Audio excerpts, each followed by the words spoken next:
Hi, I wanted to explain the notes in case you can't read my writing or something doesn't make sense. The teacher talked about, oh, before I forget, the thing she did on with the projector was a printout she has on the class website. So you can get the printout from last week on our Moore Park speech website.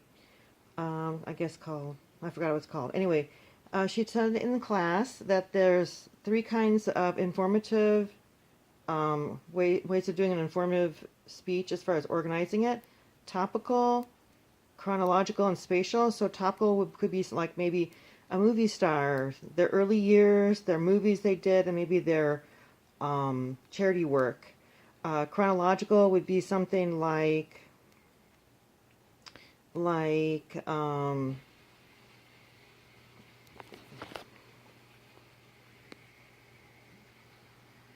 like the history of United States, the 1800s, the 1900s, 2000s.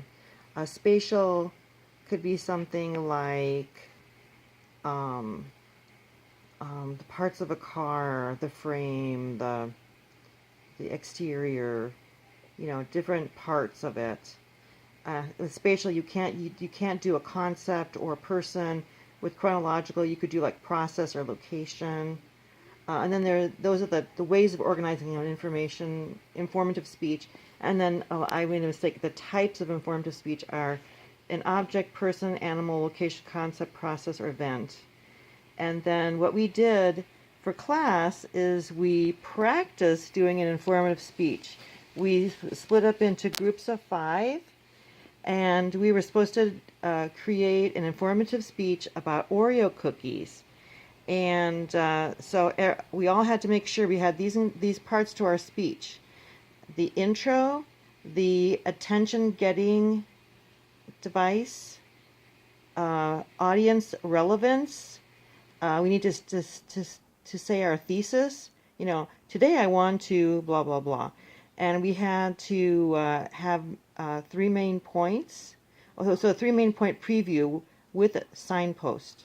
And like first, second, third, I guess, is a signpost. And then so one of us did an intro. The next person did a main point 1 with a signpost, then a statement sentence telling what the main point will be about, and then giving support. And then they gave a transition, which is a review, signpost, and preview. The next person did main point number 2 with the transition, and then main point 3. And then the 5th person, which was me, we gave a conclusion where we restate the thesis, review the main points, include a signposts with them, like first, second, third, and then we talk again about, we refer to like the attention getting device. So we told, it was either, I guess, a story or a quote. We told a story. And so I reiterated the story that was in their introduction. And then each main point used like a background data, like data to support it. So we practiced, where someone would say,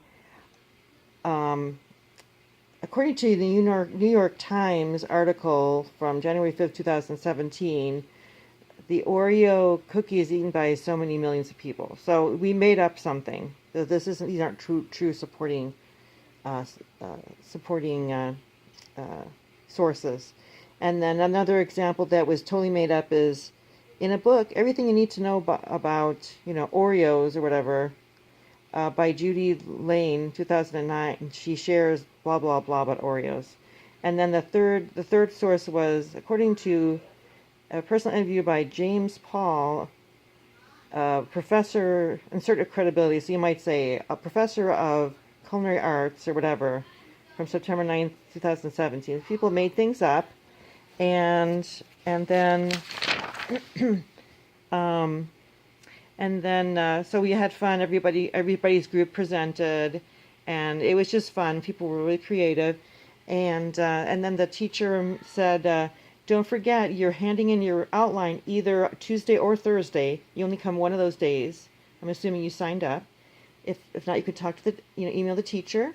And then if you give a quotation in your speech, because the teacher went over, oh, all your speeches were good except don't forget this or that. She said, make sure if you give a quotation, then you do an interpretation of it. So, and then this last page of notes, um, our speech was 3 ways to eat an Oreo. 1, eat it all at once. 2, take it apart, and 3, eat it with a fork. And then there's my conclusion. And so that's what all our notes were. If you have any questions, or if you don't, if anything I shared in my notes isn't clear, let me know. Good luck. See you in class. Bye.